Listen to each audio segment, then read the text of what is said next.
Hello, and welcome to another episode of Boxing TV. We bring the fighters to the fans. Coming up on today's show, WBC President Mauricio Sulaiman, Part 2. Stay tuned. A massive welcome to my next guest and an icon, really, in the sport of boxing, the president of the WBC, Mr. Mauricio Sulaiman. Mauricio, how are you? You well, my friend? Thank you so much. I'm delighted to be in your show. But my father was unique. He was a visionary, and he had this unique passion to change the sport. So we have created so many different belts, which are basically unique pieces. The franchise designation is very rare. It's unique and it's limited to very few specific cases. And of course, you know, human nature is to resist any change.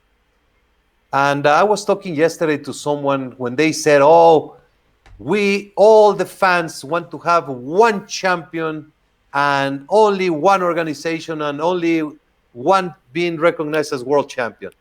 Of course, we all would like to see that. But I was talking to my grandmother a few days ago, and she asked my daughter, how old are you? 16. Oh, you should get married. Because she got married when she was 15 years old. In the 50s, in the 40s, 50s, people would get married when they were 15 or 16. Yeah. It was very romantic. Today, you get married when you're 25, 30, or 35. Yeah. So we cannot go back in time for the romantic. It's a fact that today we have at least 4 organizations recognized globally as championship organizations, the WBC, the WBO, the IBF, the WBA. But there are countless more. Boxing TV. Dan, you could create your own belt tomorrow. Yeah. So there's so many others, and it's great confusion. I understand what the fans suffer having so many champions. Yeah. But I can only respond for the WBC and what we are doing. What we did with the franchise designation is bring great activity for the fans and great opportunities for the fighters. I know that in some time it will be clarified and then it will be recognized as something that was for the benefit of the sport. Yeah, another visionary thing that your father did, I suppose. If you want to look at it on as a skeleton, definitely. Well, I really would like to. This is probably quite unusual, but I'd like to thank you, and I'd like to congratulate the WBC on a certain thing you did for a young man who protected his sister from a dog attack. Which I don't know if you've spoke to anybody about this, but when I saw it, it's something that we shared through our social media channels, and it went mad. Everybody was like, brilliant, brilliant. Can you tell, for the people who haven't seen that, can you tell the audience what you did and what happened there? It was dramatic. Right in the middle of the pandemic, when our spirits were so low, when our uncertainty and our mental health was challenged, this young 6-year-old boy bravely protects his 4-year-old sister from a mad dog attack. Wow. And he risks his life, and his face is all damaged. And the end result, the girl was untouched, and he saved her life. And his words were very simple. Someone was going to die, and it was not going to be my little sister. Oh, wow. So, really? That is so brave. That speaks so great about humanity and the reality and how we care for our family, for our sister, for anyone who is in danger.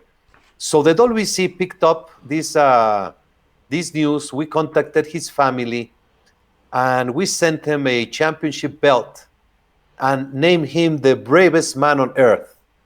And that has inspired so many people around the world, because it's just a beautiful story, and we keep in contact with him. We had our annual convention. It was a virtual one. So we invited him to be on a call, and Mike Tyson and Marvelous Marvin Hagler and Jose Carlos Ramirez were with him talking, and it was just something that has inspired the WBC very much. Wow. Imagine that little boy. What a brave little lad. I mean, to do that for his little sister. And when I saw it, I thought, they're good on the WBC. Good on the WBC. Thank you. For the British fans out there, now, things have changed quite significantly in recent times. But a question with whenever the WBC came up in the UK was talking about Dillian Whyte and this whole 1,000-day mandatory thing, which, from my knowledge, it wasn't quite that. It was a lot less than that. Can you give us a little bit, just a brief idea of what went on there? Why didn't he get this shot at Deontay Wilder sooner? And was it really 1,000 days or not? You know, that was a position that they took to position a situation. I don't know if I'm making sense, but it was never 1,000 days. The reality is that he became mandatory the day he defeated Rivas. And unfortunately, there was an issue with UCAD, which delayed for such 6 months the situation completely out of the control of the WBC or anyone. And then came the pandemic, and then so many things that have happened. Dillian Whyte is my personal friend. I respect him. I like him very much. And I wish him success. And I hope that he can get his career back after such a devastating knockout loss to Povetkin. But this is something that, it was like a fire that lit up, starting with 300 days, 500 days, 1,000 days. That's water under the bridge. The reality today is that I just respect him, I like him, and I wish him well. And I hope that his career can be shaped back into an opportunity to fight for the title. That's good of you. That's good of you to be so respectful. Because let's be honest, there wasn't always nice things said about the WBC from that side. So it just shows how professional you guys are. No doubt about that. I'd just like to ask a question. So Deontay Wilder and Tyson Fury 3 doesn't look like it may go ahead, with Tyson Fury looking at other options, let's just say, for now. What's happened there? Is there not some... I'm not sure how much you can say, and I respect if you can't, but what's going on there? Doesn't he have to? What's going on there with that third fight? I don't know. I was always led to believe that December 19th was the date for the fight. And after that, we have seen publications on the media. When we saw that, we contacted both camps, and they have shared a couple of letters that they have exchanged. So this is a matter that is ongoing between Wilder and Fury. Okay. That fight was a voluntary defense, and it was due to a contract that they had signed. More than that, I don't know what else is happening, and we've been waiting to receive the position from both sides to understand what is happening. So maybe you know the more same as I know, or more yeah, than me. I know what you mean. I just didn't know if there was something that was going on there from your side. A recent, I looked in the news just today, and talking about Gervonta Davis, and he's had some strong things to say about the WBC, calling the WBC things, terrible things, racist and biased. And Because of this, is there a chance that Gervonta Davis might not be able to fight for a WBC title in the future? And even if he is, how do you govern that from your side? Because it must be pretty hard when someone's really ripping into your organization and then they want your help. So how does that work? Well, I don't know how this happened. I'm truly at a loss. I'm very disappointed. In reality, I don't know if he himself said something other than the WBC are clowns. I saw that in one of his posts. And that's extremely disappointing because we have never whatsoever mentioned Gervonta Davis in any way. I have met him in the past. I have said hello to him.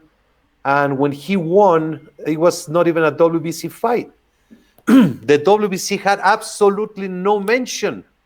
The only thing that the WBC posted was an exchange that him and Santa Cruz had, in which Gervonta Davis said, "I wish him well.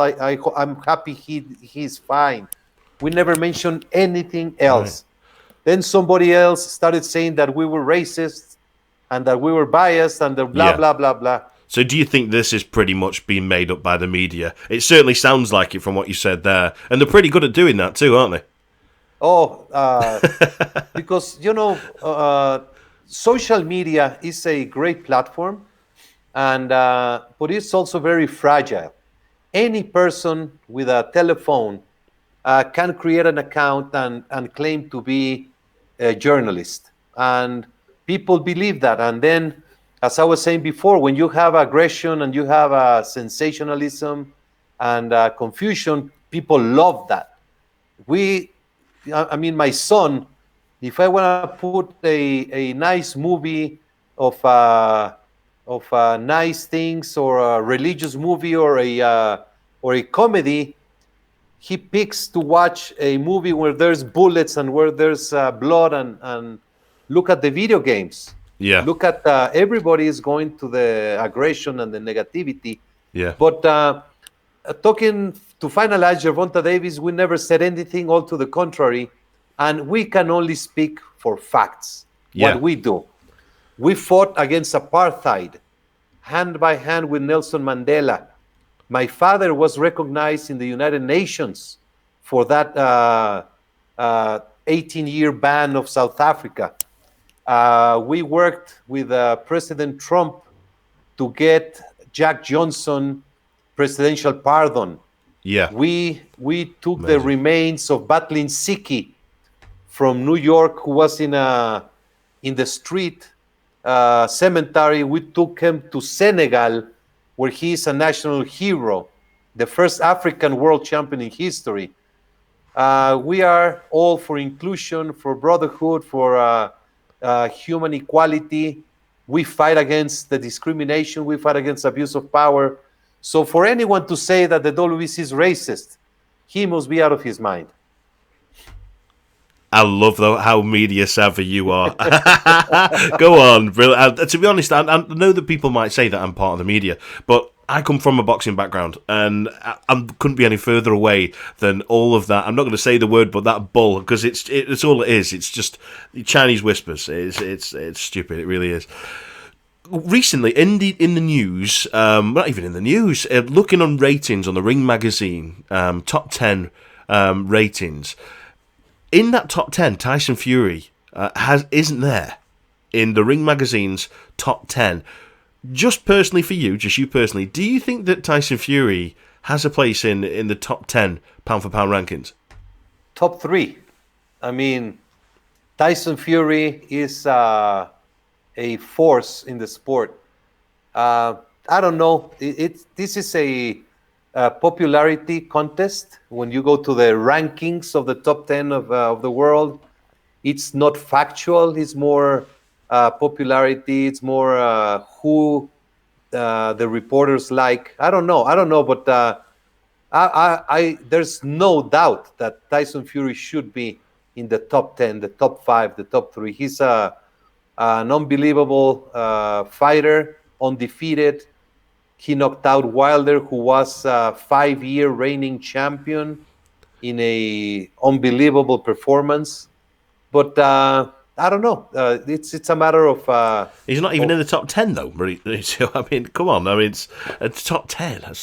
Josh Taylor's gone into the top 10 now, which is a great fighter. Don't get me wrong, but I think that Fury does deserve a place somewhere there. And I can imagine this now is going to be a really hard question for you because you represent so many fighters. But who is your number one pound for pound fighter in the world right now?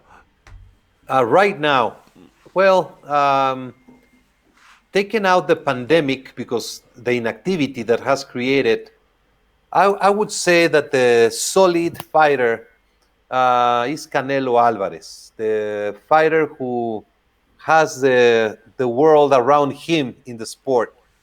But the reality is there's so much talent. I don't recall an era of boxing with so many great fighters that are out there simply with a great potential. They are either superstars right now or superstars in the making. Yeah. And it's a hard decision. Of course, I would say Canelo Alvarez because he has been on top of the world for many years, and Yeah. he's very solid. He's got the biggest drawing. He's the face of the sport right now.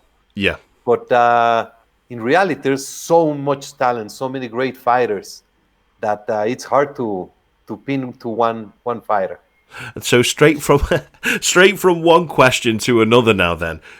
From the WBC president, who do you think is the best fighter ever to have walked the earth? We see Floyd Mayweather, I'm the best ever, this, that, and the other. Who do you think is the best fighter ever to walk the planet?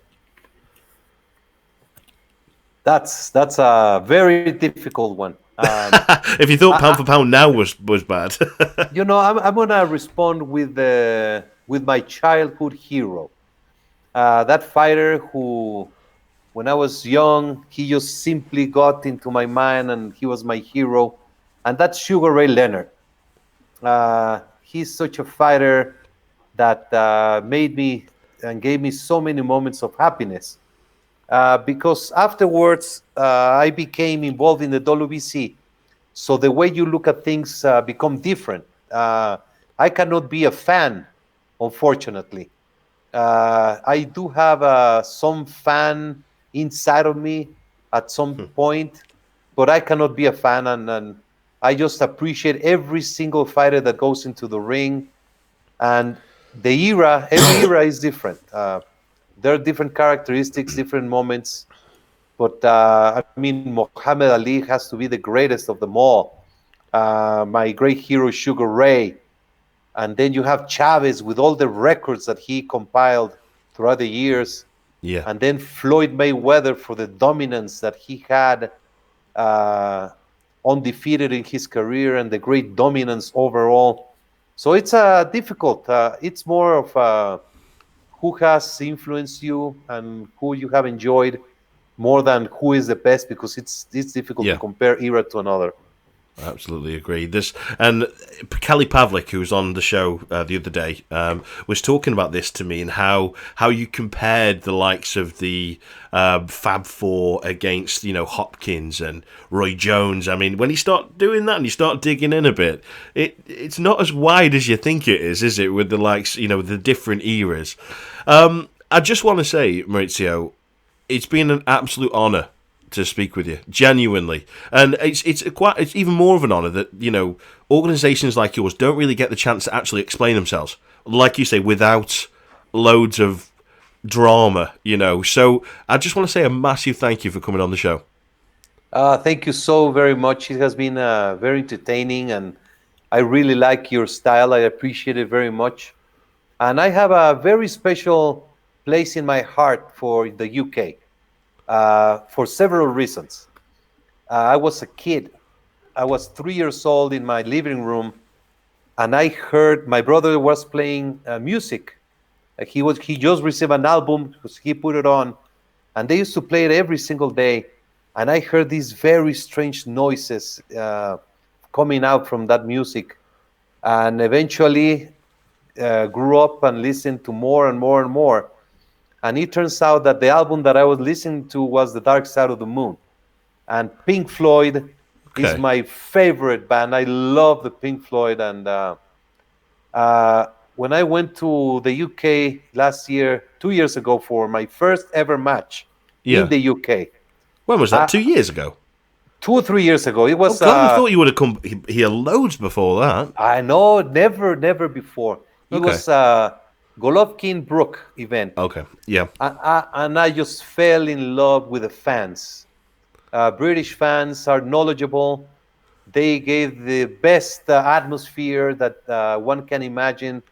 And I respect the British fans because they really love the sport. They follow the sport. Yeah. They read about it. They follow it. And even though sometimes they are tough in the comments, but they know what they're talking about. So yeah, I love the UK, and I love to visit. We have many great friends, and it's the heart, it's the home of boxing. Yeah. It's where boxing was born. So I'm so happy to be in your show and very thankful. Well, next time you can come around my house and you can have fish and chips and a cup of tea. That'll be lovely. Mauricio, honestly, pleasure. I can't thank you enough for coming on the show. You take care, won't you? Thank you so much. Have a great weekend, my dear friend.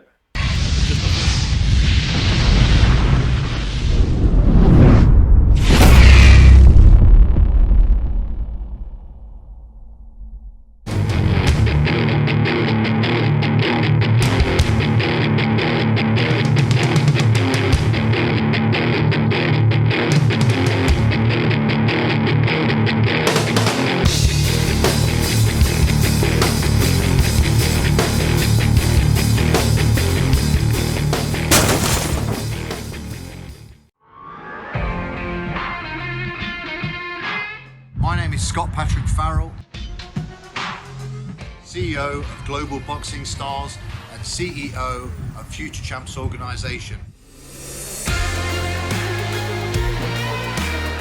The social impact movement that is dedicated to changing lives in under-resourced areas by building container gyms so young people can train in these boxing gyms and fitness gyms in a safe environment. So be a hero, buy a mask, and help us build the resources so we can change lives for the better. Thank you, and thank you for the support.